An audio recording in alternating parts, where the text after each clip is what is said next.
শয়তান রব্বুল আলামিনকে বললেন, রব তোর ইজ্জত জালালের কসম করে বলতেছি, একটা বান্দাকেও আমি জান্নাতে ঢুকতে দেব না, গুনাহ করায় করায় জাহান্নামী বানাবো।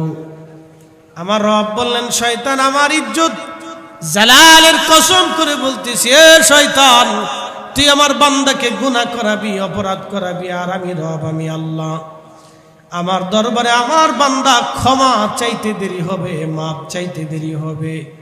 আমি রব্বুল আলামিন আমার বান্দার জীবনের গুনাহ মাফ করতে দেরি করব না। জোরে বলেন আল্লাহু আকবার। কখনো তোমাকে যদি ভুলি, হেদায়েতের আলো জেরে নিয় কাছে তুলি, কখনো তোমাকে যদি ভুলি,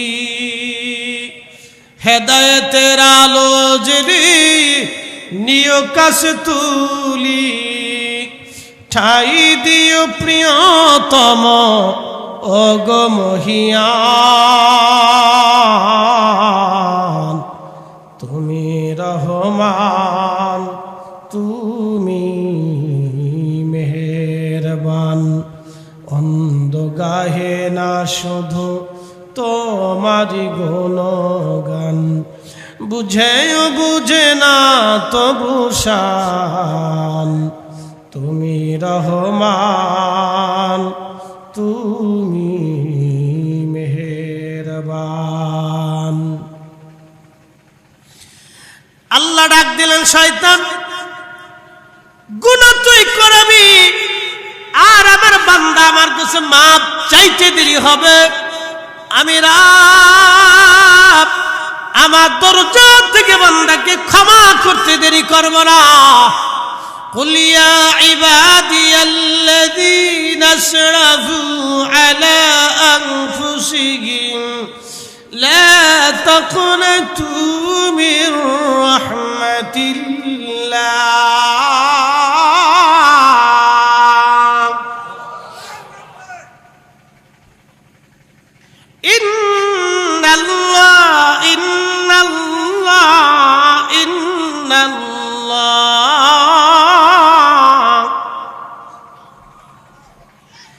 إن الله يغفر الذنوب جميعا।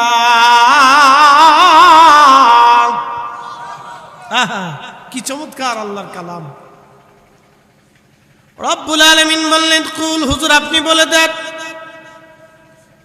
ইয়া ইবাদিয়াল্লাযীনা আসরাফু, হে আমার বান্দারা, নফসের সাথে তোমরা যত গুনাহ করো না কেন, যত অপরাধ করো না কেন, চিন্তার কারণ নাই। লা তাকনাতু মির রাহমাতিল্লাহ, আমার রহমত থেকে তোমরা নিরাশ হয়ো না। ইন্নাল্লাহ, নিশ্চয় আমি আল্লাহ, অবশ্যই আমি আল্লাহ, নিশ্চয় আমি আল্লাহ, অবশ্যই আমি আল্লাহ। ইন্নাল্লাহা ইয়াগফিরুয যুনুবা জামিআ, আমি তোমাদের জীবনের সব গুনাহ মাফ করে দিব। একবার জোরে বলা যাবে কি মারহাবা।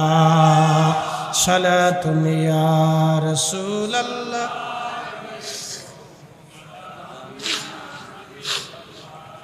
সালাতুন ইয়া রাসূলুল্লাহ,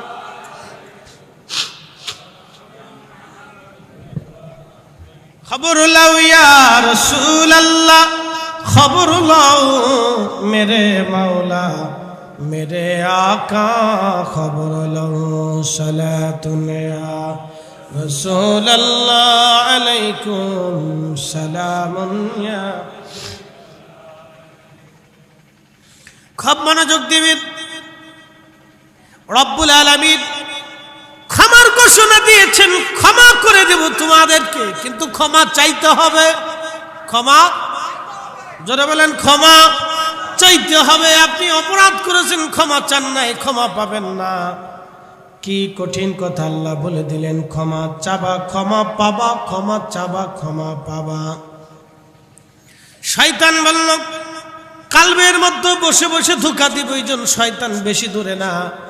সালাবা রাদিয়াল্লাহু আনহুকে শয়তান ধোঁকা দিল, হে সালাবা তুমি কি ভিতরে কখনো দেখো নাই?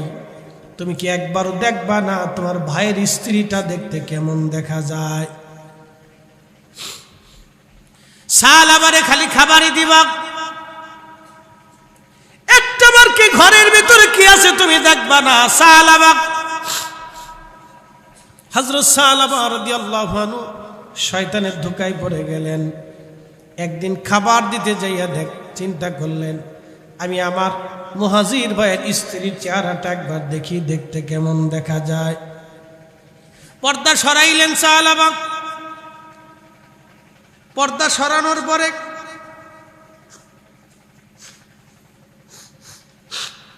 সরানোর পরে হযরতে সালাবা রাদিয়াল্লাহু আনহু দেখতেছেন অনেক পরমা সুন্দরী এক মহিলা, পরমা সুন্দরী এক নারী, অত্যন্ত চমৎকার সুন্দরী এক নারী। এই সুন্দরী নারী দেখার পরে সালাবা রাদিয়াল্লাহু আনহু তার মুহাজির ভাইয়ের স্ত্রীর হাত চেপে ধরলেন, সুন্দরী বেডি দেখে। আমাদের দেশে এরকম কিছু শয়তান ধরে গেছে, পাকিস্তান থেকে এক বেডি আইছে, এই বেডির লেগে আমাদের খবরের কাগজে, ফেসবুকে, ইউটিউবে, চ্যানেলগুলিতে, পত্রপত্রিকাতে, মিডিয়াতে এমন ব্যাপকভাবে ভাইরাল করছে, মনে হয় এই বেডি ছাড়া আর দুনিয়ার বেডি নাই। মানুষের মস্তিষ্কে শয়তান, এই সমস্ত মানুষের মস্তিষ্কে শয়তান পেশাব করছে। এই কথা কন না কেন, ঠিক কিনা? লক্ষ লক্ষ মানুষের মস্তিষ্কে শয়তান পেশাব করে দিচ্ছে।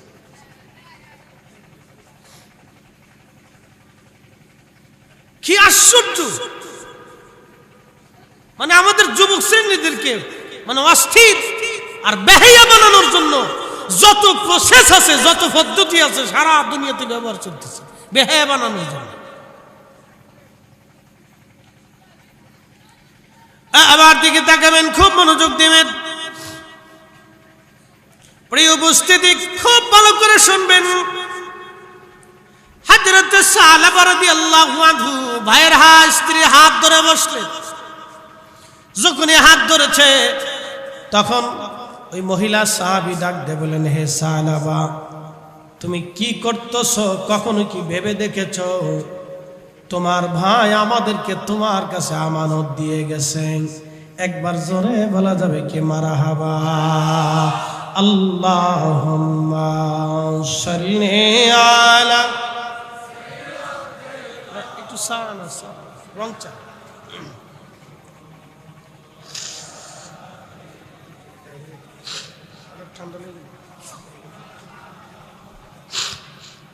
আর একটু জোরে আল্লাহুম্মা সাল্লি আলা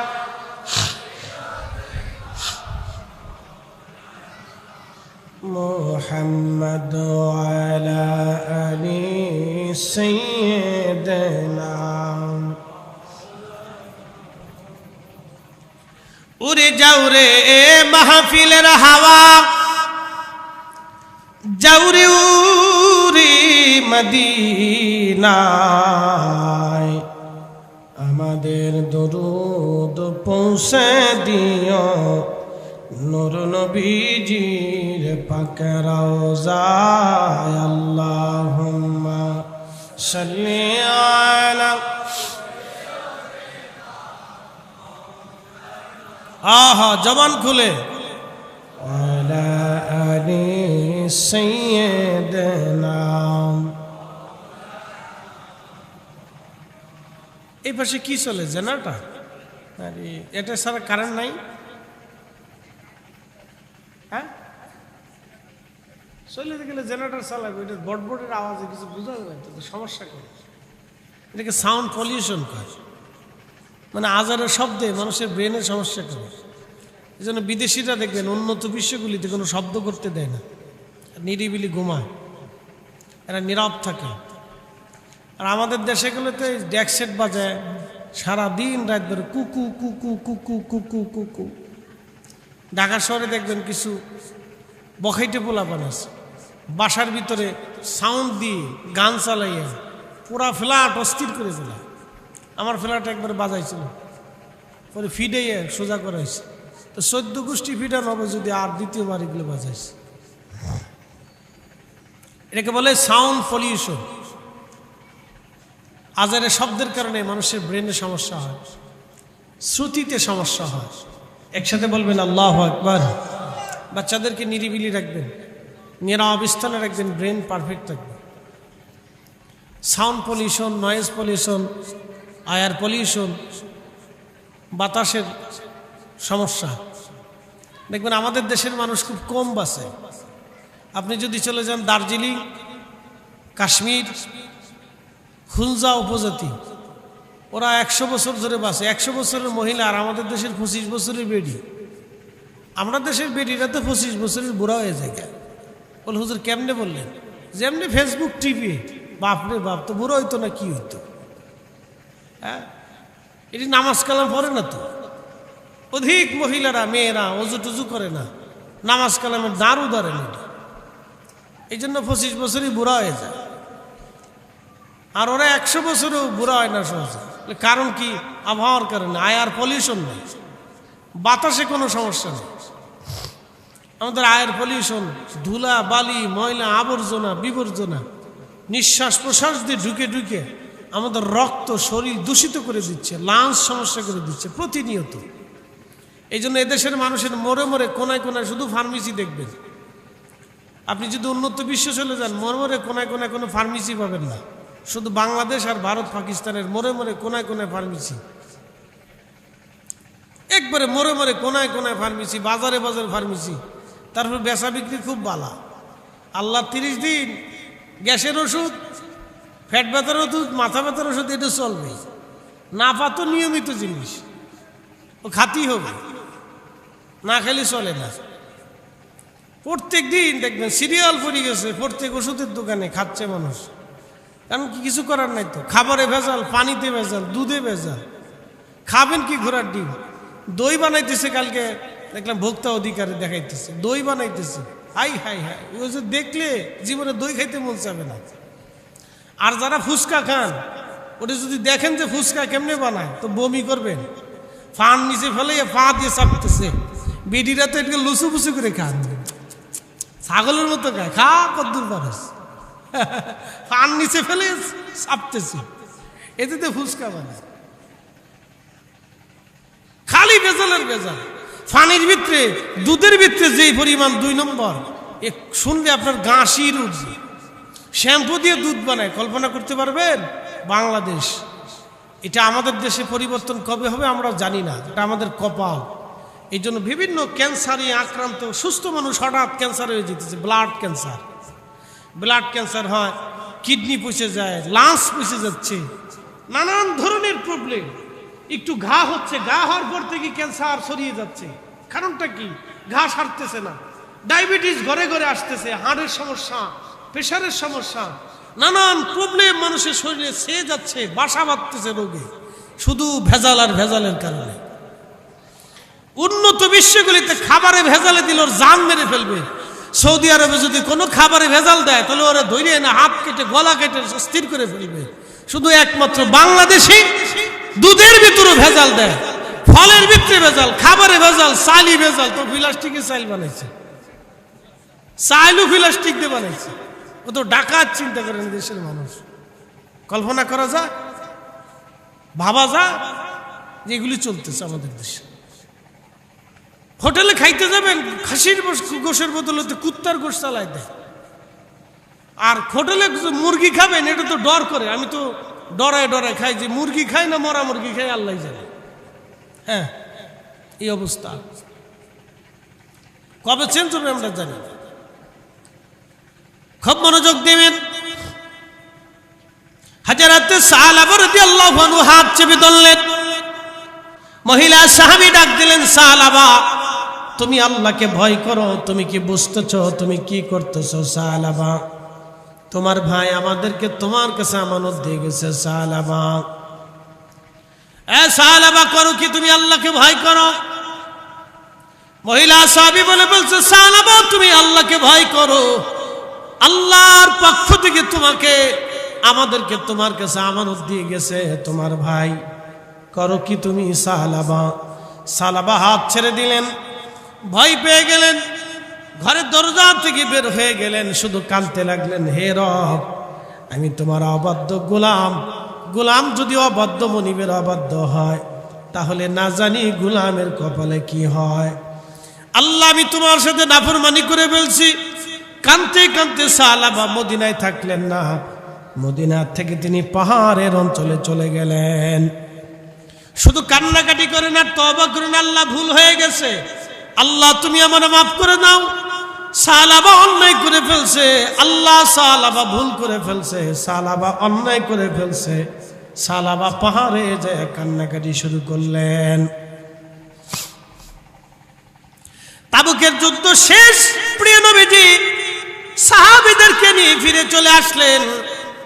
ওই মুহাজির সাহাবী বাড়ি আসলেন, স্ত্রীকে ডেকে বলেন, বিবি আমার তোমরা কেমন আছো? বলে আমরা আল্লাহর রহমতে ভালো আছি। বাচ্চারা কেমন আছে? সবাই ভালো। এবার বলো তো আমার ভাই সালাবা তোমাদের সাথে কেমন ব্যবহার করেছে বলো। আমি তো আমার ভাইয়ের কাছে তোমাদেরকে আমানত দিয়ে গেলাম, আমার ভাই তোমাদের সাথে কেমন আচরণ করেছিল আমার সালাবা বলো। স্ত্রী বিবি ডাক দেয়, বলো স্বামী আমার আপনার ভাই আমাদের সাথে সুন্দর ব্যবহার করেছে, আচরণ করেছে, কিন্তু একটা ভুল করে বসেছিল। বলে কি ভুল করলাম আমার ভাই? বলে আমার সৌন্দর্যে মোহিত হয়ে এসে আমার হাত চেপে ধরেছিল, আমি তাকে আল্লাহর ভয় দেখাইলাম, আপনার আমানতের কথা স্মরণ করিয়ে দিলাম, সাথে সাথে আপনার ভাই আমার হাত ছেড়ে দিয়ে আল্লাহর দরবারে তওবা করতে করতে কান্না করে করে পাহাড়ে চলে গেছে, আর ফিরে আসে নাই। বলো কি? বলে হাত। বলে স্বামী আমার আপনি ছাড়া আপনার ভাইকে ওই পাহাড় থেকে কেউ আনতে পারবে না, সে ক্ষুধার ভয়ে পাহাড়ে চলে গেছে। আজকে বহুদিন সে মদিনা ছাড়া হয়ে পাহাড়ে যে আল্লাহর দরবারে কান্নাকাটি করতেছে। নবীর এই সাহাবী রওনা দিলেন, রওনা দিয়ে খুঁজতে খুঁজতে পাহাড় থেকে খুঁজে দেখলেন সালাবা পাহাড়ের এক কোনায় বসে বসে কান্না করে আল্লাহর দরবারে মাফ চায়, আল্লাহ আল্লাহ আমি ভুল করছি, ভুল হয়ে গেছে ইয়া রাব, আমি ভুল করেছি আল্লাহ, ভুল করে ফেলেছি আল্লাহ, আমি ভুল করে ফেলেছি ইয়া রাব্বি, ভুল করছি আল্লাহ, তোমার গোলাম সালাবা ভুল করে ফেলছে, আল্লাহ ক্ষমা যদি না করো সালাবা ধ্বংস হবে। এইভাবে সালাবা কান্নাকাটি করে। ওই মুহাজির ভাই সালাবাকে সালাম দিলেন, ভাই আমার তুমি মদিনায় ফিরে চলো। তখন এই সালাবা রাদিয়াল্লাহু আনহু বললেন, ভাই রে আমি মদিনায় ফিরে চলে যাব না, আল্লাহ মাফ না করা পর্যন্ত আমি মদিনায় যাব না। তখন এই সাহাবী বললেন, সালাবা রে আমি তো তোমাকে মাফ করে দিছি, চলো তুমি মদিনাতে। বলে না, আমি তো তোমার দরবারে আসামি, কারণ তোমার স্ত্রীর হাত আমি ধরে ফেলেছিলাম, আমি অন্যায় করে ফেলছি। হে আমার ভাই আমি অন্যায় করে ফেলছি, যদি মদিনায় তুমি আমাকে নিতেই চাও আমার হাত বেঁধে আসামির মতো টেনে টেনে তুমি মদিনায় নেবা, আমি আসামি সেজে নবীর দরবারে হাজির হব, তুমি আমার হাত বেঁধে রশি ধরে টেনে টেনে মদিনায় নেবা। একসাথে বলা যাবে কি আল্লাহু আকবার? না না, আরো জোরে বলেন আল্লাহু আকবার। এরা সাহাবী সাহাবী সাহাবী রাদিয়াল্লাহু আনহুম ওয়া রাদু আন। আল্লাহ ডাক দিয়ে বললেন, আমি আমার নবীর সাহাবীর উপরে রাজি খুশি হয়ে গেছি, তারাও আমি আল্লাহর উপরে রাজি খুশি হয়ে গেছে। যালিকা লিমান খাশিয়া রাব্বা, এই জন্য রাজি খুশি হয়ে গেলাম আমি আল্লাহ, তাদের উপরে এই জন্য রাজি হয়ে গেলাম তারা আমি আল্লাহকে ভয় করে ভয় করে ভয় করে। এইখানে বহু মানুষ আছে মাগরিব হয় নাই, বহু মানুষ আছে এশা হয় নাই। কি কথা কন না কেন? আসতে কন কেন? ডরায় কন না? ভয় পেতেছেন? জোরে বলেন। আছে না? শরমের কিছু নেই।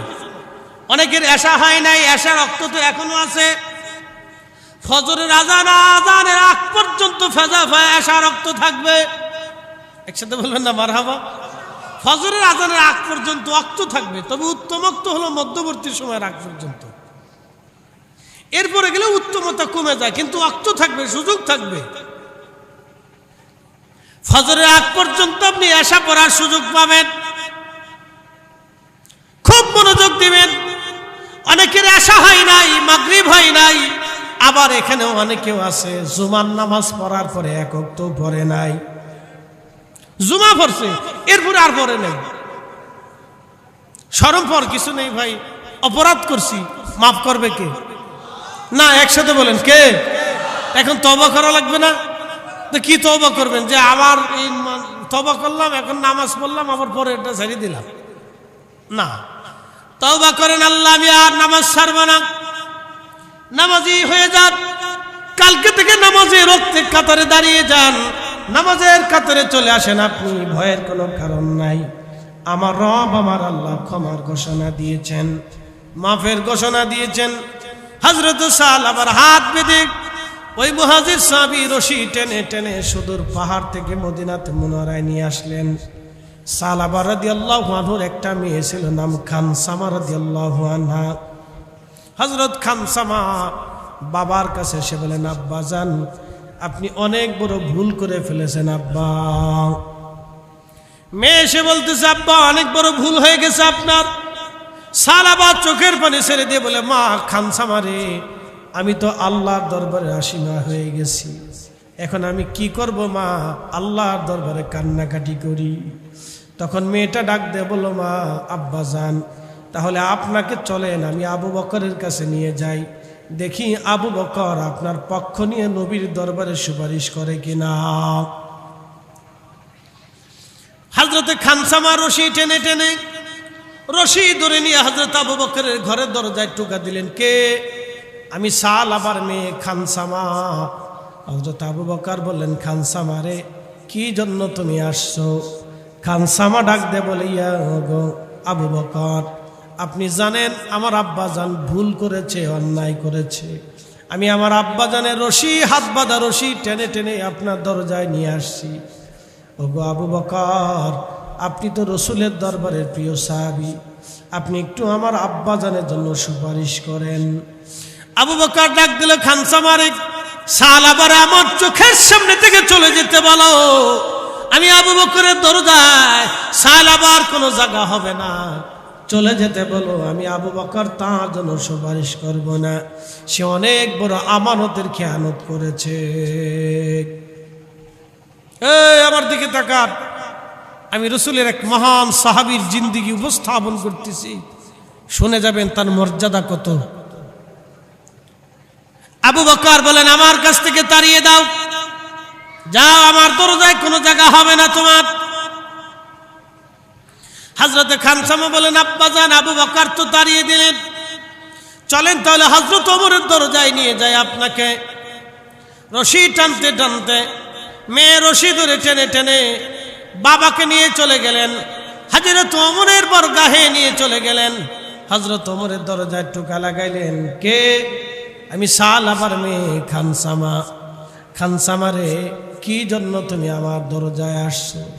বলে, ওমর, আমি রশি ধরে আমার আব্বাজানের হাতের রশি ধরে টেনে টেনে আপনার কাছে নিয়ে আসছি। ওগো ওমর, আপনি তো নবীর দরবারের প্রিয় সাহাবী, আপনি আল্লাহ রসুলের দরবারে বইলে আমার আব্বাজানকে মাফ করায় দেন, আপনি আমার আব্বাজানকে মাফ করান। আপনি তো রসুলের সাহাবী, আপনি আমার আব্বাজানকে মাফ করায় দেন। হযরত ওমর ডাক দিল, খানসামা রে, এ খানসামা, তোমার বাবাকে আমার দরজা থেকে চলে যেতে বলো। আমি ওমরের দরজায়, তোমার বাবার কোনো জায়গা নাই, তোমার বাবা অনেক বড় বেঈমানি করেছে, আমানতের খেয়ানত করেছে, চলে যেতে বলো। হায় হায়, হযরত খানসামা ডাক দিয়ে বলেন, আব্বা, আবু বকর তাড়িয়ে দিল, ওমরও তাড়িয়ে দিল, এবার তাহলে চলো বাবা, তোমাকে নিয়ে হযরত আলীর ঘরে দরজার সামনে যাই। হযরতে খানসামা সালাবার রশি ধরে ধরে টেনে টেনে হযরতে আলীর দরজার সামনে নিয়ে গেলেন। টুকা দিলেন, কে? বলে আমি খানসামা, সালাবার মেয়ে খানসামা। হযরত আলী ডাক দিলেন, খানসামা রে, কি জন্য তুমি আমার দরজায় আসছো? বলে, ওগো হযরত আলী, আমার আব্বা ভুল করেছে, আপনার দরজায় নিয়ে আসছি। আপনি রসুলের প্রিয় ভাজন সাহাবী, আপনি নবীজির জামাতা, আল্লাহর নবী আপনার কথা শুনবে। রসুলের দরজায় আপনি আমার আব্বাজানকে নিয়ে ক্ষমা চাওয়ায় দেন, মাপ চাওয়ায় দেন। হযরত আলী ডাক দিলেন, খানসামা রে, আমার দরজা থেকে তোমার বাবাকে সরাও, আমার দরজার সামনে তোমার বাবা যেন না থাকে, তোমার বাবাকে সরিয়ে দাও, কারণ সে আমানতের খেয়ানত করেছে, অনেক বড় অপরাধ করেছে, তাকে নিয়ে চলে যাও আমার দরজার সামনে থেকে। হযরত খানসামা কাঁদে, আব্বাজান, আপনাকে আবু বকর তাড়িয়ে দিলেন, ওমর তাড়িয়ে দিলেন, হযরত আলী তাড়িয়ে দিলেন। আব্বাজান, আমি আপনার কন্যা, কলিজার টুকরা সন্তান, আব্বা গো, চলেন আপনাকে শেষ সুযোগ আল্লাহর রসুলের দরজার সামনে নিয়ে যাই, আমি আপনাকে নবীর দরজার সামনে নিয়ে যাই। চলো আব্বা, যদি ক্ষমা ওইখানে হয় তাহলে তো কপাল ভালো বাবা, নতুবা আমি তোমাকে ছেড়ে দেব বাবা। খানসামা কাদের বলে, আব্বা যান, যদি নবীর দরজা থেকে যদি আপনার জন্য কোনো কিছু না হয়, তাহলে আব্বা যান, আমি খানসামাও আপনাকে ছেড়ে দেব, আপনি আমার থেকে জুদা হবেন, আমি আপনার থেকে জুদা হয়ে যাব। হযরত সালাবা রসুলের দরজায় হাত বেঁধে খানসামা টেনে টেনে নিয়ে গেলেন, সালাম দিলেন, কে? বলি, ইয়া রাসূলুল্লাহ, আমি খানসামা, সালাবার মেয়ে খানসামা, সালাবাকে দরজায় ধরে নিয়ে এসেছি, আসামি ধরে আনছি, হাত পায়ে রশি বেঁধে নিয়ে আসছি, ইয়া রাসূলুল্লাহ। নবীজি আবু বকরের দরজায় নিয়েছিলাম, তিনি আমাদেরকে তাড়িয়ে দিয়েছেন। ওমরের দরজায় নিয়েছি, তিনিও তাড়িয়ে দিয়েছেন। হযরত আলীর দরজায় নিয়েছি, তিনিও তাড়িয়ে দিয়েছেন। ইয়া রাসূলুল্লাহ, আমি খানসামা আমার আব্বাজানকে আপনার দরজায় নিয়ে আসছি। আল্লাহর হাবিব ডাক দিলেন, খানসামা রে, এ খানসামা, তোমার আব্বা যে অপরাধ করেছে, খোদার দপ্তর থেকে ক্ষমা না আসলে আমি নবী কিছু বলতে পারতেছি না। তুমি তোমার আব্বাকে নিয়ে চলে যাও, দেখি আল্লাহর পক্ষ থেকে কোনো ফয়সালা আসে কিনা। হযরতে খানসামা রাদিয়াল্লাহু আনহা নিজের বাবার হাতের রশি ছেড়ে দিয়ে বলেন, আব্বাজান, তোমাকে সবাই ছেড়ে দিয়েছে, কি অপরাধ করলা আব্বা? তুমি চলে যাও, আমার কাছেও তোমার আজ আর জায়গা হবে না। হযরতে সালাবা রাদিয়াল্লাহু আনহু ওইখান থেকে দৌড়াইয়া তিনি আবার পাহাড়ে চলে গেলেন। পাহাড়ে যাইয়া সেজদার মধ্যে কাঁদে, হে রব, তোমার সালাবা অনেক বড় অন্যায় করে ফেলছে। আল্লাহ, আল্লাহ, আবু বকর আমাকে তাড়িয়ে দিয়েছে, ওমর আমাকে তাড়িয়ে দিয়েছে, আলী তাড়িয়ে দিয়েছে, তোমার নবীর দরজায় গেলাম, তোমার রসুল আমাকে মাহরুম করেছেন। আল্লাহ, আমি জানি তোমার দরজা থেকে ক্ষমা না হলে আমি সালাবা ধ্বংস হয়ে যাব। আল্লাহ, আল্লাহ, আমি তো অন্যায় করেছি, আমি অনেক বড় অপরাধ করেছি, ইয়া রব, আপনি আমাকে মাফ করে দেন। যদি ক্ষমা না করেন আপনার সালাবা আজ ধ্বংস হয়ে যাবে। আল্লাহ, আল্লাহ, আপনি আমাকে মাফ করেন। যদি ক্ষমা না করেন আপনার সালাবা আর কোনোদিন মদিনায় ফিরে যাবে না, আপনার সালাবা এইখানেই খেয়ে না খেয়ে মারা যাবে। আল্লাহ, আপনার সালাবা আপনার দরজা থেকে অন্য কোথাও যাবে না। আল্লাহ, আপনি আপনার সালাবাকে আপনার দরজা থেকে মাফ করে দেন। সন্ধ্যাবেলা সালাবা কান্নাকাটি করে। সন্ধ্যাবেলা এশার নামাজের সময় জিবরিল আমিন আমার রাসূলের দরবারে চলে আসছে। সালাম দিলেন, ইয়া রাসূলুল্লাহি, ইয়া হাবিবাল্লাহ, হুজুর সালাবার ব্যাপারে আপনি কি বলেছেন? বলে, জিবরিল, আল্লাহ দরজা থেকে ফয়সালা না আসলে তো আমি কিছুই বলতে পারি না। জিব্রাইল বলে, ইয়া রাসূলুল্লাহ, মানুষ কি আপনি বানিয়েছেন না আল্লাহ বানিয়েছে? বলে, আমার রব সব কিছু সৃষ্টি করেছে, তবে ইয়া রাসূলুল্লাহ আপনি শুনে নেন, আপনার সালাবার জীবনের অপরাধ আল্লাহর দরজা থেকে আল্লাহ মাফ করে দিয়েছে। একসাথে জোরে বলেন আল্লাহু আকবার, আর জোরে বলেন আল্লাহু আকবার। হুজুর, আল্লাহ আপনার সালাবাকে ক্ষমা করে দিয়েছে, আপনি সালাবাকে ডেকে নিয়ে আসেন। আল্লাহর নবী মুস্কি হাসি দিয়ে বলেন, সাহাবীরা রে, একটা সুসংবাদ আছে। সাহাবীরা বলেন, ইয়া রাসূলুল্লাহ, কি সুসংবাদ? শোনো গো, আমার সালাবার অপরাধ আল্লাহ মাফ করে দিয়েছে। তোমরা কে কে যাবে রাত্রিবেলা আমার সালাবাকে আনতে বলো। আমার সালাবা তো পাহাড়ে চলে গেছে, কে যাবে আমার সালাবাকে আনতে বলো। হযরত আবু বকর, ওমর, আলী, সালমান ফারসি রিদওয়ানুল্লাহি তাআলা আলাইহিম আজমাইন চারজন সাহাবী দাঁড়িয়ে গেলেন, ইয়া রাসূলুল্লাহ, অনুমতি দিলে আমরা সাহাবাকে নিয়ে আসব। আমরা তো সাহাবাকে তাড়িয়ে দিয়েছিলাম, কিন্তু আল্লাহ নিজে তাড়ান নাই। একসাথে বলবেন না আল্লাহু আকবার। আল্লাহ নিজে তাড়াই নাই। হুজুর, আমরা সাহাবাকে আনতে যাব। নবীজি বললেন, না, সবাই যাইতে হবে না। আবু বকর, ওমর, তোমরা দুইজন বসো, আলী এবং হযরত সালমান তোমরা দুইজন সাহাবাকে নিয়ে আসো। সালমান ফারসি এবং হযরত আলী রাদিয়াল্লাহু আনহুমা দুইজন রওনা দিয়ে পাহাড়ের ভিতরে যাইয়া রাতের আধারে খুঁজতে খুঁজতে সাহাবাকে পেয়ে গেলেন। সাহাবারে, তোমার জন্য একটা সুসংবাদ। বলো, কি জন্য আসছো আলী?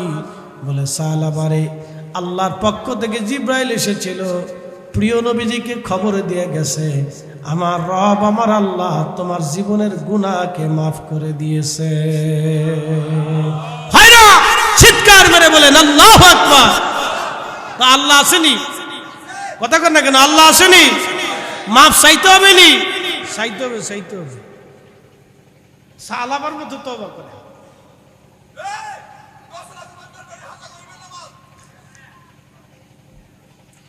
সালাবার মতো মাফ চান।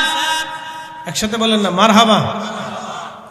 সাহাবী সালাবার মতো মাফ চান, ক্ষমা চান, আমার রব আমার আল্লাহ ক্ষমা করে দিবে। শুনে যান, হযরত আলী আর হযরত ওমর সাহাবাকে নিয়ে আসলেন। মদিনায় যখন তারা ঢুকলেন, তখন ফজরের আজান দিল হযরত বেলাল। ফজরের আজান দেওয়ার পরে আল্লাহ নবীজি সুন্নত পড়ে নামাজ শুরু করলেন। হযরত সাহাবা রাদিয়াল্লাহু আনহু ওযু করে আসতে আসতে দেরি হয়ে গেল। তিনি মসজিদের পিছনের কাতারে দাঁড়াইলেন, জায়গা হলো না। সবার পিছনের কাতারে তার জায়গা হয়ে গেল মসজিদে নববীর দরজার পাশে। মসজিদে নববীর দরজার পাশে হযরত সাহাবার জায়গা হয়ে গেল। ঠিক তখন আমার নবীজি ফজরের নামাজের সময় কোরআন শরীফের সূরা তেলাওয়াত করতেছিলেন। আল্লাহর নবী তেলাওয়াত করতেছিলেন সূরা তাকাসুর, আল্লাহাকুমুত তাকাসুর হাত্তা যুরতুমুল মাকাবির।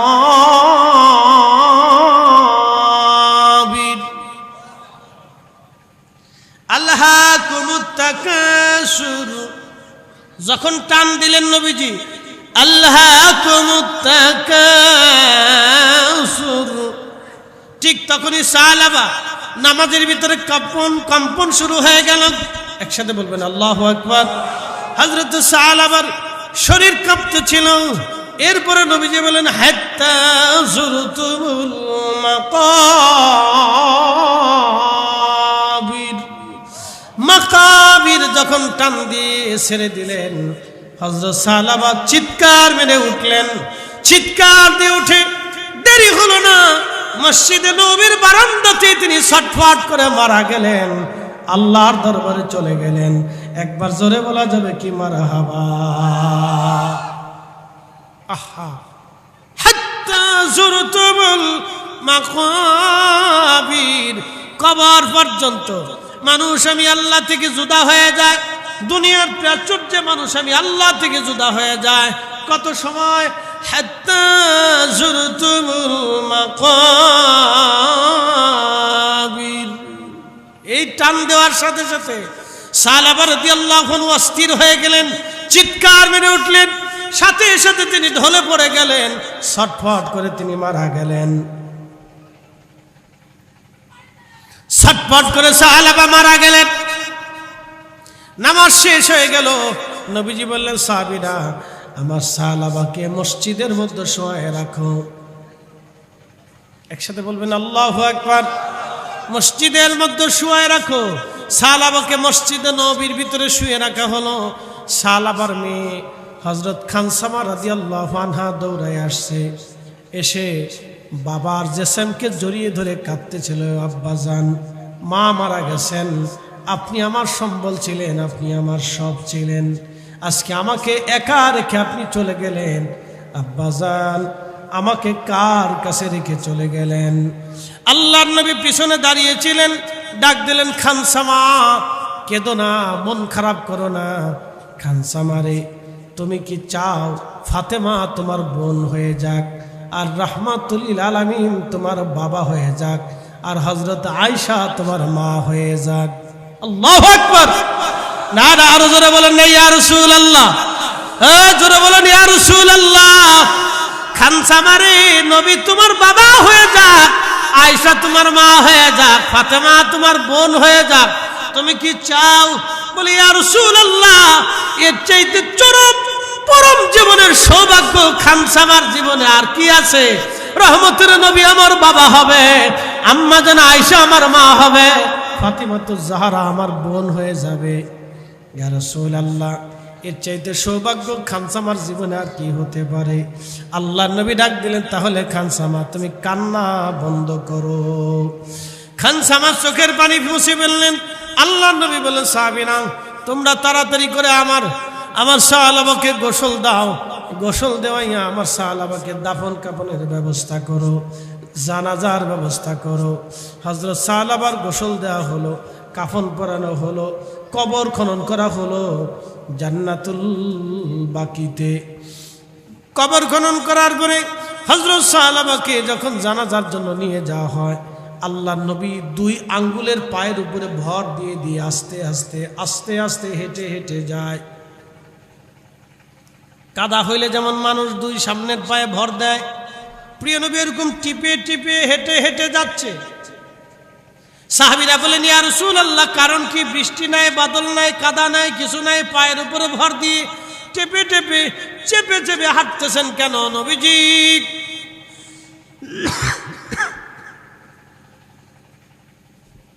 ইয়া রাসূলুল্লাহ, এইভাবে হাঁটেন কেন নবীজি?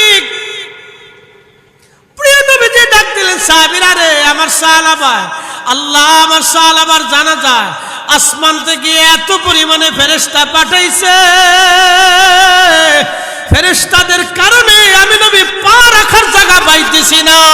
একসাথে বলবেন আল্লাহু আকবার। সাহাবী সাহাবী সাহাবী সাহাবী, তওবা তওবা তওবা।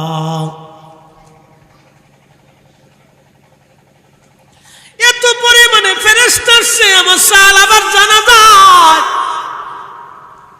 এত পরিমাণে আল্লাহ ফেরেশতা পাঠিয়েছে আমার সাহাবার জানাজায়।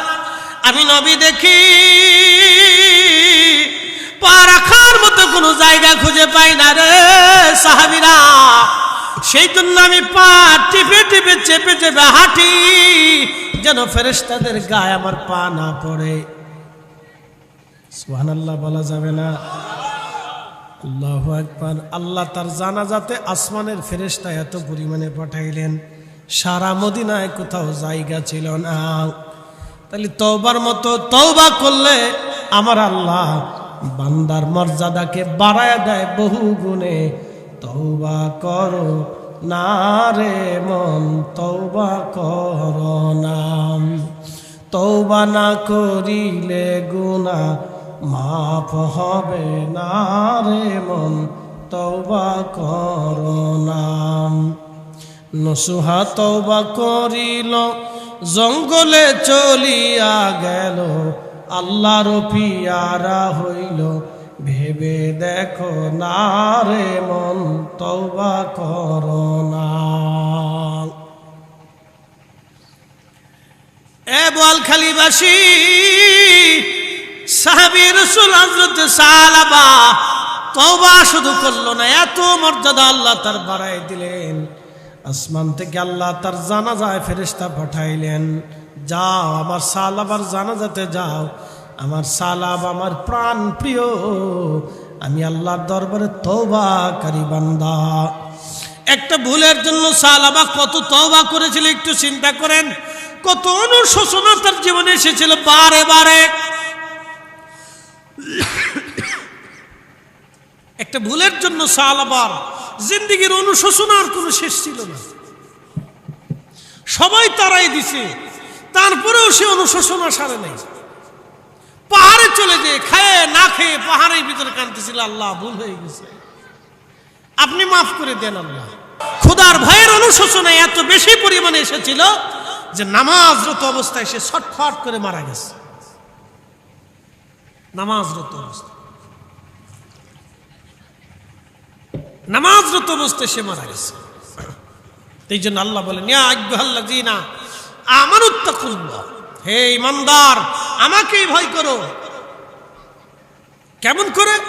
হাক্কা তুকাতিহি, ভয় করার মতো ভয় করো। সাহাবীরা যেমনি করলো সেইভাবে করো, এইভাবেই ভয় করো। হাক্কা তুকাতিহি, ভয় করার মতো ভয় করো। একসাথে বলা যাবে না আল্লাহু আকবার? ভয় করার মতো আমি আল্লাহকে ভয় করো, ভয় করার মতো ভয় করো। বহু আয়াত আল্লাহ বলছেন, ইয়া আইয়ুহাল্লাযীনা আমানুত্তাকুল্লাহ, ঈমানদার আমি আল্লাহকে ভয় করো। ওয়া কুনু মা'আস সাদিকিন,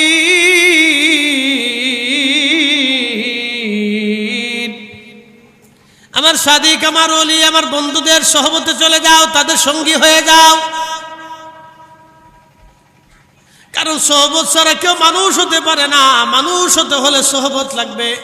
অলি হতে হলে সহবত লাগে, মাস্টার হতে হলে সহবত লাগে, বিদ্যা শিখতে হলে সহবত লাগে, ডাক্তার হতে হলে সহবত লাগে, ইঞ্জিনিয়ার হতে হলে সহবত লাগে, মেকানিক হতে হলে সহবত লাগে, ব্যবসায়িক হতে হলে সহবত লাগে।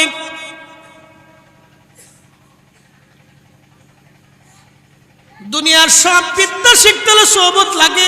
মিস্ত্রি হতে হলে সহবত লাগে, রাখাল হতে হলে সহবত লাগে, কৃষক হতে হলেও সহবত লাগে। আলেম হতে হলে আলেমের দরজায় যেতে হয়, আলেম হতে হলে আলেমের কাছে যেতে হয়। চোর হতে হলে চোরের কাছে যেতে হয়, ডাকাত হতে হলে ডাকাতের কাছে যেতে হয়। কি কথা কর না কেন, ঠিক কিনা? অলি হতে হলে অলির কাছে যেতে হয়। এই জন্য আল্লাহ অলির কাছে যেতে বলেছে। আর আমাদের দেশে নজদিমুল্লাহ কে বেদাত বেদাত, শিরিক শিরিক শিরিক। অলি হতে হলে অলির দরজায় যেতে হয়, আল্লাহর অলি হতে হলে অলির দর্শে বসতে হয়। সাহাবীরা এমনি অলি হয় নাই, সাহাবীদের তাকওয়া এমনি আসে নাই। রাসূলের দর্শে বসে সাহাবীরা রাদিয়াল্লাহু আনহু হয়ে গেলেন। একসাথে বলবেন না মারহাবা? সহবত, নবীর সহবতে তারা ধন্য হয়ে গেলেন। সহবতে থাকিয়া তারা সাহাবী হয়ে গেলেন। সহবতে এত দামি যে সহবতে থেকে সাহাবী হয়ে গেলেন। শুধু সাহাবী হলেন না, রাদিয়াল্লাহু আনহু হয়ে গেলেন। শুধু রাদিয়াল্লাহু আনহু হলেন না, জান্নাতি হয়ে গেলেন। হার সাহাবী জান্নাতি, হার সাহাবী জান্নাতি, সব সাহাবী জান্নাতি। একসাথে বলবেন না মারহাবা? এই জন্য সহবত, অলিদের সহবত লাগে, আলেমদের সহবত লাগে, বুজুর্গদের সহবত লাগে, ভালো মানুষের সহবত লাগে। আতরওয়ালার সহবতে গেলে আতরের ঘেরান পাবেন। আতরওয়ালার সহবতে গেলে আতরের ঘেরান পাবেন। যে যেই সহবতে বসে সেই সেই সহবত নিয়ে যায়। সুন্নি আলেমদের সাথে বসলে সুন্নিয়ত শিখবেন।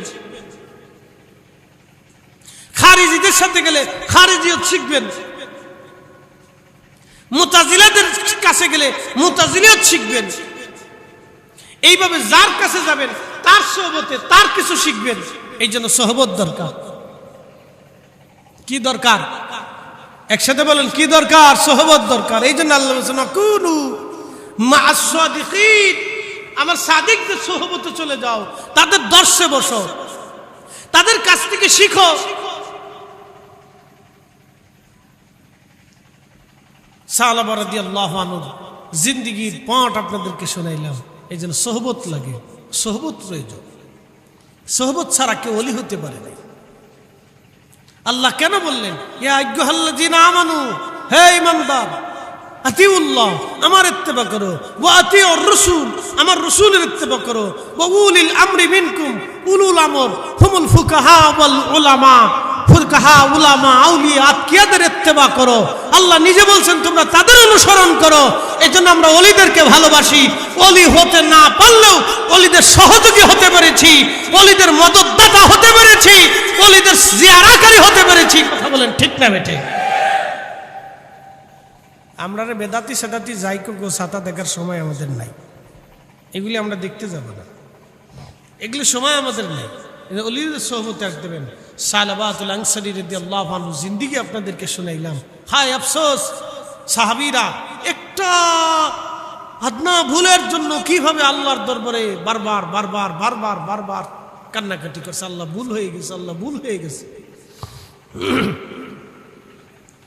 প্রথম চান্সেই আল্লাহ রসুল তারে বসাই দিয়ে আল্লাহর কাছে ক্ষমা চাওয়া এনে দিতে পারতেন, কিন্তু কেন করেন নাই জানেন? কেন করেন নাই জানেন? বুঝাইতেছি। আল্লাহর রসুল, আল্লাহর মেহবুব প্রথম চান্সে যখন রসুলের দরবারে সালাবার মেয়ে খানসামা তার হাত ধরে নিয়ে গেল, রশি ধরে নিয়ে গেল, তখনই আল্লাহ রসুল যদি বলতেন ইয়া রাব আপনি সালাবারে মাফ করে দেন, তো আল্লাহ সাথে সাথে মাফ করত। কিন্তু ফেরেশতা তার জানাজায় আসতো না। প্রথম চান্সে যদি আল্লাহর নবী মাফ করে দেন তো মাফ হয়ে যাইত, কিন্তু আবার তওবা করাইছেন। তওবা করাইয়া আল্লাহর পক্ষ থেকে সুসংবাদ আনাইলেন। সুসংবাদ আনাইয়া নামাজরত অবস্থায় এশকে এলাহিতে আল্লাহর ভয়ে দিল মন থরথর করে কাঁপতে কাঁপতে সে মারা গেল। মারা যাওয়ার কারণে তার মর্যাদা আল্লাহ এত পরিমাণে বাড়াই দিয়া, ফেরেশতা দিয়ে জানাজা পড়াইয়া আল্লাহ এই উম্মতের জন্য শিক্ষণীয় করে দিল। দেখো, তোমরা যদি তওবা থেকে ফিরে এসে আমার কাছে বারবার মাফ চাও, আমি আল্লাহ তোমাদের জানাজাতে এরকম ফেরেশতা পাঠাইয়া সম্মান বাড়াই দিব। একসাথে বলা যাবে না মারহাবা? হিকমত আছে। প্রথম চান্সে আল্লাহ রসুল ইচ্ছা করলে মাফ করাই দিতে পারতেন, কোনো ব্যাপার না। কারণ রসুলের দ্বারায় মাফ চাওয়ার জন্য আল্লাহ নিজে বলছেন আল্লাহ ওয়ান্নাহুম ইজ্জালামু আনফুসাহুম, নফসের সাথে যদি জুলুম করো তো চিন্তার কারণ নাই, যাউকা আমার রসুলের বরগাহে চলে যাও, ফাস্তাগফিরুল্লাহ, তওবা করো, ওয়াস্তাগফার লাহুমুর রাসূলা লাওয়াজাদুল্লাহ তাওয়াবার রহিমা। আমার রসুল যদি তোমার ব্যাপারে রেকমেন্ড করে, সুপারিশ করে, আমি আল্লাহ তোমাকে মাফ করে দিব। একসাথে বলবেন না আল্লাহু আকবার? মাফ করবে কে? জোরে বলেন, মাফ করবে কে? সুপারিশ করবে কে? নবী। জোরে বলেন, মাফ করবে কে? সুপারিশ করবে কে? জোরে বলেন, জোরে জোরে জোরে। সুপারিশ করবে আমাদের নবী। কয়েকদিন আগে এক ভিডিও দেখলাম, আরবের হেরেমের এক ইমাম দোয়া করতেছে, আল্লাহ তুমি আমাদেরকে গরিবের উসিলায় দাও, আল্লাহ তুমি আমাদেরকে পশু পাখির উসিলায় দোয়া কবুল করো।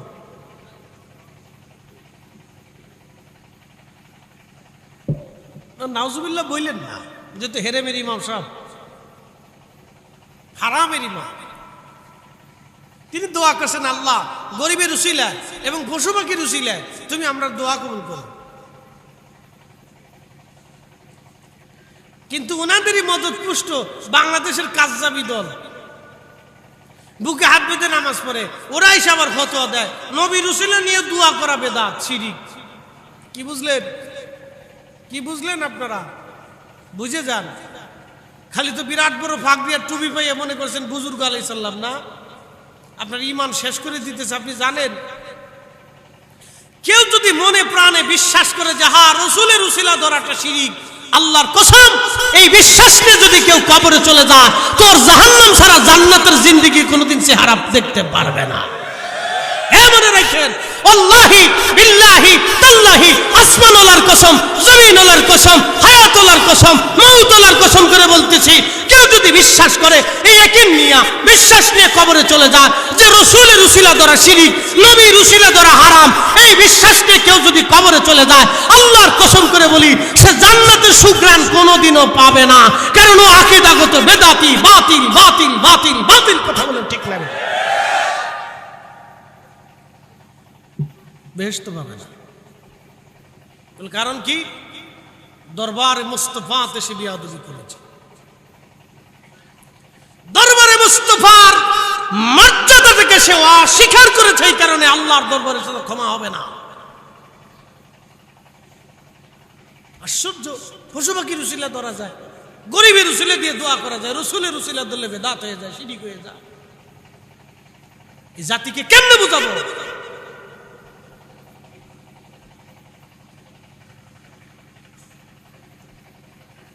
প্রিয় উপস্থিতি হাজিরিন, ভালো করে শুনে যাবেন। মদিনাতুল মুনাওয়ারাতে দুর্ভিক্ষ চলে, বৃষ্টি হয় না। কঠিন বৃষ্টির অভাবে সারা মদিনার ঘাস তরুলতা পাতাগুলি মরে গেল, পশু পাখিগুলির কষ্ট হচ্ছে, উট দুম্বা ভেড়ার দুধ শুকিয়ে গেল, খাবার নাই। সাহাবীরা এসে হযরত ওমরের কাছে বলেন, ইয়া আমিরাল মুমিনিন, বৃষ্টির বড় দরকার। হযরত ওমর হাত বাড়াইলেন, সহিহ বুখারীর হাদিস। খাদিম রাসূল হযরত আনাস বললেন, আমি দেখতেছি হযরত ওমর হাত বাড়াইলেন, হাত বাড়া আল্লাহকে বলতেছে, হে রব, তোমার রসুলের উসিলা দিয়ে আমরা দোয়া করতাম, তুমি দিতা। মারহাবা বলবেন না?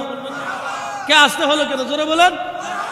হযরত ওমর বলতেছে, হে রব, তোমার রসুলের উসিলা ধরতাম, তুমি আমরা দিতা। আজকে ওনাতাওয়াসসালু আলাইকা বিআম্মিন নাবিয়িনা, আজকে তোমার নবীজির চাচার উসিলা ধরলাম, বৃষ্টি দাও। জোরে জোরে জোরে বলেন, জোরে। কার উসিলা? নবীজির চাচা আব্বাস রাদিয়াল্লাহু আনহু উসিলা ধরতেছে, বিআম্মিন নাবিয়িনা, বিআম্মিন নাবিয়িনা, আল্লাহ আমার নবীর চাচার উসিলা ধরলাম, বৃষ্টি দাও। হযরত আনাস বলতেছেন, ক্বালা ফায়াসকুন, আমি দেখলাম আল্লাহর আকাশ থেকে অঝোর ধারায় বৃষ্টি নামতেছে। জোরে জোরে জোরে জোরে জোরে। আর উনি কইছিল ধরা শিরিক। এক মৌলবীর ব্যাখ্যা শুনতেছি, মৌলবী ব্যাখ্যা করতেছে, ওই আমিন জোরে বলা মৌলবী, আমিন জোরে বলা মৌলবী, নামের আগে নাগে নামের পাশে মাদানি, আদানিস, আর কত কিছু যে থাকে আল্লাহ জানে। এরা কি অরিজিনাল মাদানি না ডুপ্লিকেট মাদানি? অরিজিনাল না দুই নম্বর? দুই নম্বর মাদানি। মদিনা ভার্সিটিতে পড়লে যদি মাদানি হওয়া যায় তো কাজী হয়েছিল, কাজী হয়েছে তাই। ইস, মাদানি মদিনা ভার্সিটিতে পড়লে মাদানি হওয়া যায় বেটা। মাদানি তারা যারা অরিজিনাল আমার রসুলের বাসিন্দা, নবীর আহল, তারা হচ্ছে মাদানি। কথা কর না কেন? রসুলের বংশধররা হলো অরিজিনাল মাদানি। মদিনা ভার্সিটিতে পড়িয়া এসে নাম লাগিয়ে দিছে মাদানি।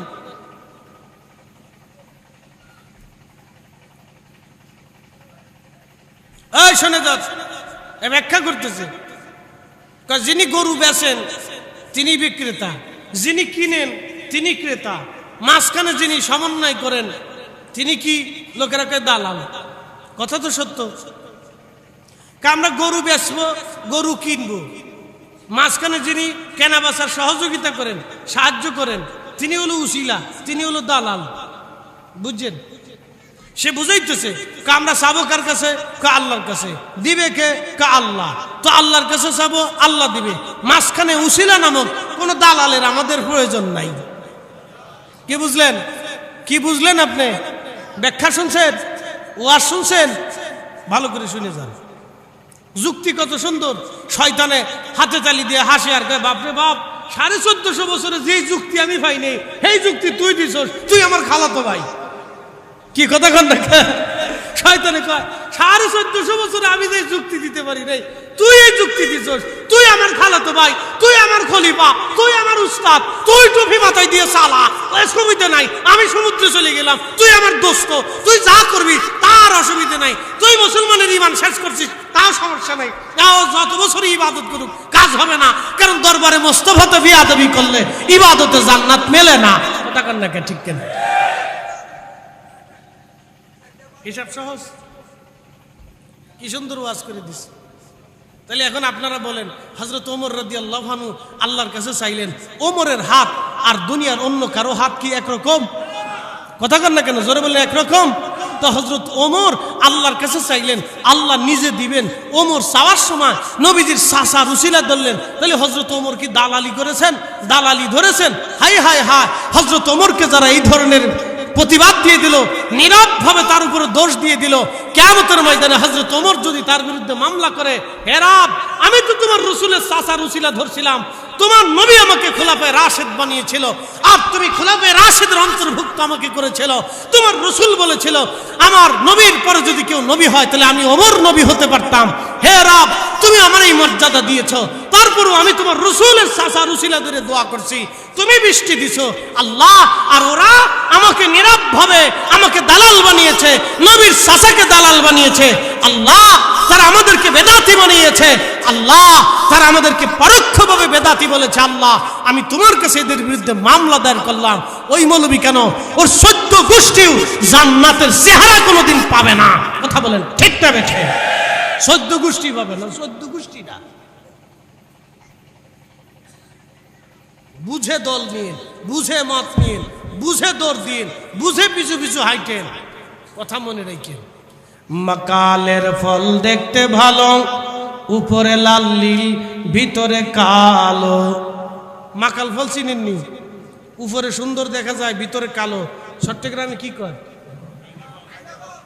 কায়দা ফল। কায়দা ফলের কি?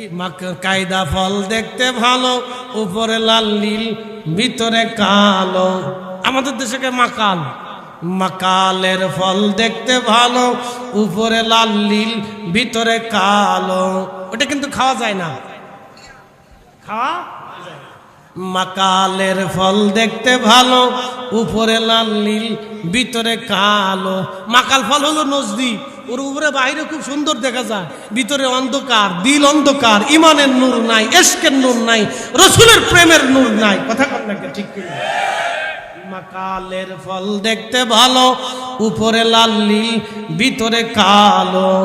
ওরে সারা জীবন এমনি গেল দয়াল, সারা জীবন এমনি গেল, খাইতে আমরা পারলাম না। যার ভিতরে নাই রাসূলের প্রেম, তার সাথে ভাব রাইখো না।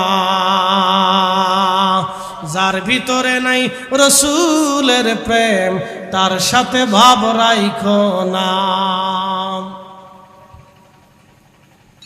আপনি হিসাব বুঝে যান। সাহাবীরা উসিলা ধরছে, আল্লাহু আকবার। কারা উসিলা ধরছে? সাহাবীরা উসিলা ধরছে। প্রিয় উপস্থিতি, এই জন্য আল্লাহ রাসূল ইচ্ছা করলে ক্ষমা করাই দিতে পারতেন, কারণ আল্লাহ নিজে বলেছেন যাও রাসূলের বারগাহে যায় মাফ চাও। যদি আমার রাসূল সুপারিশ করে তো আমি মাফ করে দেব। তাফসীরে জালালাইনের হাসিয়ার ভিতরে একটা ঘটনা আছে, তাফসীর ইবনে কাসিরের ভিতরে ঘটনাটা আছে, বিভিন্ন তাফসীরি কিতাবে, তাফসীর আবু হাতিম, তাফসীরে তাবারি, তাফসীরে কুরতুবির ভিতরে ঘটনা আসছে। প্রিয় নবীর ইন্তেকালের 2 বছর পরে এক বেদুইন সাহাবী একটা কবিরা গুনাহ করে ফেলছে। দেখেন সাহাবীদের অন্তরে আল্লাহর ভয় কত। আল্লাহর নবীর ইন্তেকালের 2 বছর পরে সাহাবী রাসূল বেদুইন সাহাবী তিনি একটা কবিরা গুনাহ করছেন, ভুল হয়ে গেছে তার। সুদূর মরুভূমি থেকে, বেদুইন পল্লী থেকে তিনি দৌড়াইয়া মদিনাতে আসলেন, রওজা শরীফে বসলেন নবীর ইন্তেকালের 2 বছর পর। ইমাম সুয়ুতি তাফসীরে জালালাইনের হাসিয়ার ভিতরে লেখা হয়, প্রিয় নবীর 2 বছর পরে ইন্তেকালের 2 বছর পরে সাহাবী দৌড়ায় দৌড়ায় আসছে আল্লাহর হাবিবের বারগাহে, রওজা শরীফে বসে বসে কাঁদতেছে। রওজা শরীফের ধুলা বালিগুলি মাথার মধ্যে মাখাইতেছে আর কাঁদতেছে। ইয়া রাসূলুল্লাহ, ইয়া হাবিবাল্লাহ, আমি আপনার কাছে আসছি, আমি শুনেছি ওয়ালাউ আন্নাহুম ইযলামু আনফুসাহুম জাউকা ফাস্তাগফিরুল্লাহ ওয়াস্তাগফারা লাহুমুর রাসূল লাওয়াজাদুল্লাহ তাওয়াবান লাওয়াজাদুল্লাহ তাওয়াবার রহিমা।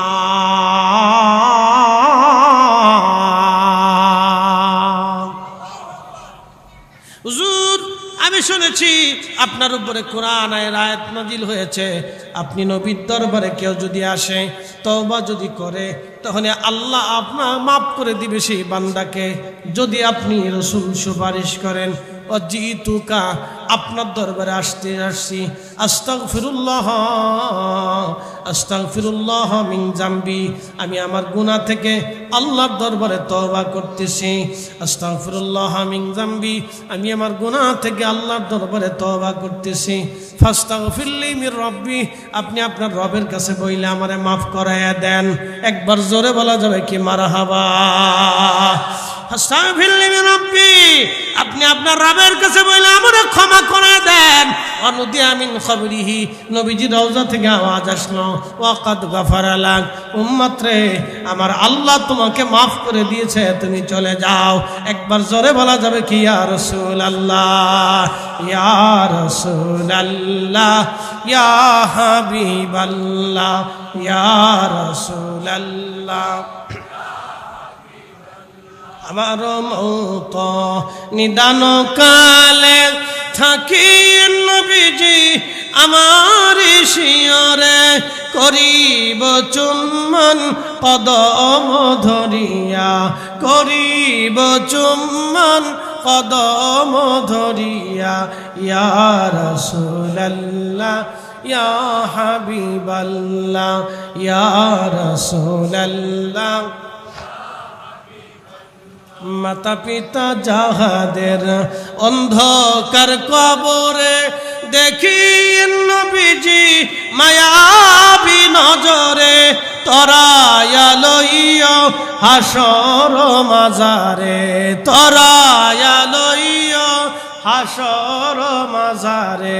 ইয়া রাসূলুল্লাহ, ইয়া হাবিবাল্লাহ, ইয়া রাসূলুল্লাহ। সালাতুন ইয়া রাসূলুল্লাহ আলাইকুম সালামুন ইয়া হাবিবাল্লাহ, আলাইকুম সালাতুন ইয়া রাসূলুল্লাহ আলাইকুম সালামুন ইয়া হাবিবাল্লাহ, আলাইকুম। এই জন্য তওবা তওবার মতো করতে হবে, ইস্তিগফার ইস্তিগফারের মতো করতে হবে। ইরজিই ইলা রাব্বিকি রাদিয়াতাম মারদিয়া, আমরা আল্লাহর কাছে ফিরে চলে যাব, আল্লাহর কাছে ফিরে চলে যাব। কার কাছে ফিরে চলে যাব? তো আল্লাহর কাছে যে ফিরে চলে যাব তো কি নিয়ে যাব? আল্লাহর সন্তুষ্টি নিয়ে কবরে যাব, আল্লাহর সন্তুষ্টি নিয়ে। আল্লাহ বলেন ইয়া আইয়াতুহান নাফসুল মুতমাইন্না ইন্না ইরজিই ইন্না, ইয়া আইয়াতুহান নাফসুল মুতমাইন্না তুরজিই ইলা রাব্বিকি রাদিয়াতাম মারদিয়া, ফাদখুলি ফি ইবাদি ওয়াদখুলি জান্নাতি।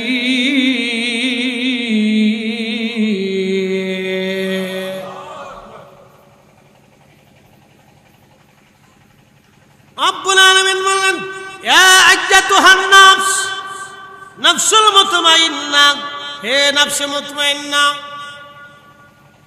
হে নফসে মুতমাইন্না, ইরজিই ফিরে আসো তুমি, ইলা রাব্বিকি রাদিয়াতাম মারদিয়া, আমি আল্লাহর সন্তুষ্টির দিকে তুমি চলে আসো। হে নফসে মুতমাইন্না, তুমি আমি আল্লাহর সন্তুষ্টির দিকে চলে আসো।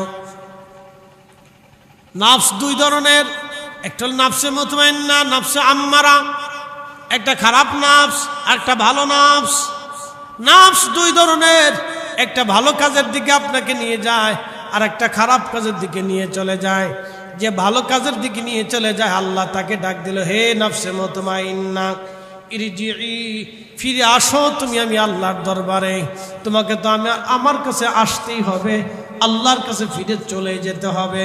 ওয়া ইন্না ইলাইহি রাজিউন, আমরা আল্লাহর কাছে ফিরে চলে যাব। কার কাছে? আল্লাহর কাছে ফিরে চলে যাব।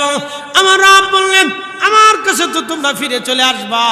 হে নফসে মুতমাইন্না, আমি আল্লাহ সন্তুষ্টি নিয়ে তারপরে তোমরা আমি আল্লাহর কাছে চলে আসো। আমি তোমার উপরে খুশি, তুমি চলে আসো। নফসে মুতমাইন্না কারা? নফসে মুতমাইন্না কারা? যারা গীবত করে না তারা সুস্থ আত্মা, যারা গীবত করে তারা অসুস্থ আত্মা, যারা হালাল খায় তারা সুস্থ আত্মা, যারা হারাম খায় তারা অসুস্থ আত্মা, যারা ঘুষ খায় তারা অসুস্থ আত্মা, যারা ঘুষ খায় না তারা সুস্থ আত্মা, যারা নামাজ পড়ে তারা সুস্থ আত্মা, যারা বেনামাজি তারা অসুস্থ আত্মা, যারা রোজা রাখে তারা সুস্থ আত্মা, যারা রোজা রাখে না তারা অসুস্থ আত্মা, যারা আল্লাহর আইন মেনে চলে তারা সুস্থ আত্মা, যারা আল্লাহর আইন মানে না তারা অসুস্থ আত্মা, যারা আমার নবীর গোলামি করে তারা সুস্থ আত্মা, যারা আমার রসুলের গোলামি করে না তারা অসুস্থ আত্মা, যারা আমার নবীর শানকে মহব্বত করে তারা সুস্থ আত্মা, যারা আমার রসুলের শানকে অস্বীকার করে তারা অসুস্থ আত্মা। কথা বলেন ঠিক কিনা? তাহলে মানুষের ভিতরে সুস্থ অসুস্থ আছে, সুস্থ আছে অসুস্থ আছে। যারা শেকায়ত করে গীবত করে এলাকায় এলাকায় ভেজাল বাড়ায়, এর দোষ ওর কাছে বলে এই গ্রাম সেই গ্রাম। আমাদের গ্রামের নাম আছে ভিলেজ পলিটিক্স। ভিলেজ পলিটিক্স বুঝছেন নি? ভিলেজ পলিটিক্স মানে একজন এরে বাস দিব, ও ওরে বাস দিব, এরে বাস দিব, ও বাস দিব, এই লোকে এই দল, সেই দলে সেই দল, ওই দল ওর, ওর দল সেই, দলে দলে মারামারি, ফিটি ফিটি গুতাগুতি, কিলি কিলি ফাঁসরা ফাঁসরি, মারামারি ফিটে ফিটি। বাংলাদেশে কুত্তা দেখছেন? কয়দিন আগে দেখলাম কুত্তার এক গ্রুপে মারামারি লাগছে, পরে 100টার মতো কুত্তা। কে কারে মারে কেউ জানে না, কিল লেগে মারে তাও জানে না। কুত্তার মারামারি দেখছেন? দেখেন নাই? 2 গ্রুপে মারামারি হয় এই গ্রামে। এই খেতাবসরের এক গ্রুপ, ওই আর এক গ্রামের আর এক গ্রুপ, 2 গ্রুপ কুত্তায় ফিটে ফিটি হয়। এই খেতাবসরের যে কুত্তার গ্রুপ আছে, এই কুত্তার আবার লিডারও আছে। দেখবেন হ্যাঁ, লিডারে খুব মানে, লিডারে যা করবো তাই। এই লিডারে এই গ্রুপে গ্রুপে কুত্তায় কুত্তায় গ্রুপে গ্রুপে ফিটে ফিটি হয়। মনে কিছু নিয়েন না, ডোন্ট মাইন্ড, মন খারাপ করবেন না। ভাষা কঠিন কিন্তু কথা সত্য। আমাদের দেশের গ্রুপে গ্রুপে কুত্তায় কুত্তায় ফিটে ফিটি হয়। এই চরিত্র মানুষের ভিতরে ঢুকে গেছে। এই কথা কার লেখা জোরে বলে, মানুষের ভিতরে চরিত্র ঢুকছে। ওই মাঝে মধ্যে দেখা যায় এমুক জায়গা তমুক জায়গা, এখানে সেখানে, এই গ্রাম সেই গ্রাম, ওই পাড়া সেই পাড়া, ওই এলাকা সেই এলাকা মারামারি চলতেছে। ওই আমাদের ব্রাহ্মণবাড়িয়া, আমাদের ফরিদপুরে, ওই হবিগঞ্জে দেখলাম গ্রুপে গ্রুপে লাগছে, এই গ্রাম ওই গ্রাম। ওই মাঝে মধ্যে সুনামগঞ্জ, এই হাওর অঞ্চল, বাওর অঞ্চলে, বিল অঞ্চলে, শহর অঞ্চলে এগুলি নিয়ে ফিটি ফিটি হয়। শহর দখল নিয়ে মারামারি হয়, এই এলাকা ওই এলাকা, সেই এলাকা সেই এলাকা। আমাদের ফরিদপুরে দিন তারিখ নিয়ে নামে, দিন দিলাম অমুক দিন আসে নামিস, ডাল সরকি কাতরা, যার যার অস্ত্র রামদা টামদা অস্ত্র শস্ত্র নিয়ে সবাই যার যার গ্রুপে নেমে যায়। এই গ্রাম সেই গ্রাম, 2 গ্রুপে ফিটি ফিটি মারামারি, কাইজেডাঙ্গা, কুবাকুবি, খুন খারাপি হয়। এরপরে যেই গ্রাম ঠেকে যায়, এই গ্রাম থেকে গরু ছাগল হাঁস মুরগি ভেড়া বকরি বিছান ফসল কাপড় সুপুর যার যা আছে লেংটি ফেংটি সব নিয়ে চলে আসে। এরা কুত্তার চাইতে নিকৃষ্ট কথা বলে, ঠিক না বেঠে? কুত্তার চাইতে খারাপ হয়ে গেছে জাতি। ভাষা শক্ত করতে বাধ্য হইলাম আজকে। এ কোন কাজ হলো? এটিকে মানুষত্ব, একে মানুষের তো তালিকার ভিতরে পড়ে নাকি? এরা গ্রামে গ্রামে পাড়ায় পাড়ায় মারামারি করে। এটিকে মানুষ বলে নাকি? এটিকে সমাজ বলে নাকি? এটিকে রাষ্ট্র বলে নাকি?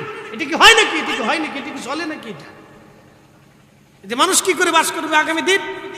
এইভাবে চলতেছে। আগে আরো ছিল, এগুলো কমছে এখন। এইভাবে চললে তো আগামী সমাজ রাষ্ট্র নষ্ট হয়ে যাবে ভাই। ভালো মানুষ দেশ থেকে চলে যাবে, চলে যাচ্ছে তো, বহু ভালো মানুষ চলে গেছে দেশ থেকে।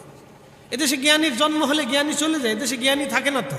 বড় বড় ডাক্তার চলে গেছে, ইঞ্জিনিয়ার চলে গেছে, প্রকৌশলী চলে গেছে, রাজনীতিবিদ চলে গেছে, হায়ার এডুকেটেড পার্সন এদেশে থাকে না, চলে যায়।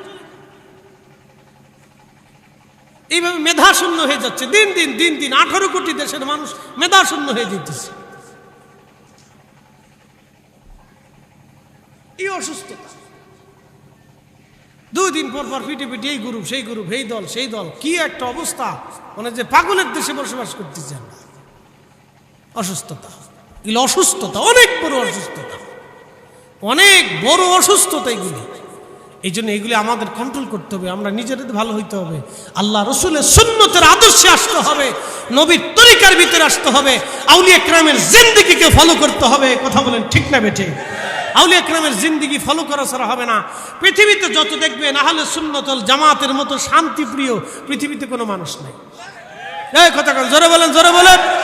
না, কোনোদিনও নাই, কোনোদিন নাই। এই আমাকে দেখতেছেন, আমি একজন আলেম, আল্লাহর কসম করে বলি জীবনে কোনোদিন একটা মিথ্যা সাক্ষ্য কোনোদিন দেই নাই। খোদার কসম করে বলি জীবনে কোনোদিন কোনো মানুষের নামে একটা মামলা পর্যন্ত দেই নাই।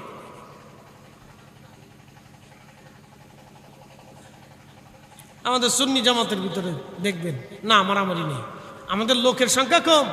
ও 26 তারিখে আমরা দেখাই দিছি, ও তো কেবল 100 ভাগের 1 ভাগ গেছে, বাকি 99 ভাগ গেলে ঢাকা শহর কেন? ওরকম বাংলাদেশের 64 জেলা 64 শহরে জায়গা হবে না। কথা কন না কেন? জায়গা কোথায় দিবেন? আহলে সুন্নাত ওয়াল জামাতের লোকের অভাব নাই। বাংলাদেশের সব পীর মাশায়েখ যদি একত্রিত হয়ে বলে আপনারা ঢাকা চলে আসেন, তো ঢাকা শহরে জায়গা কোথায় খুঁজে পাবেন আপনি? ঢাকার পুরা ঢাকার রাজধানী 400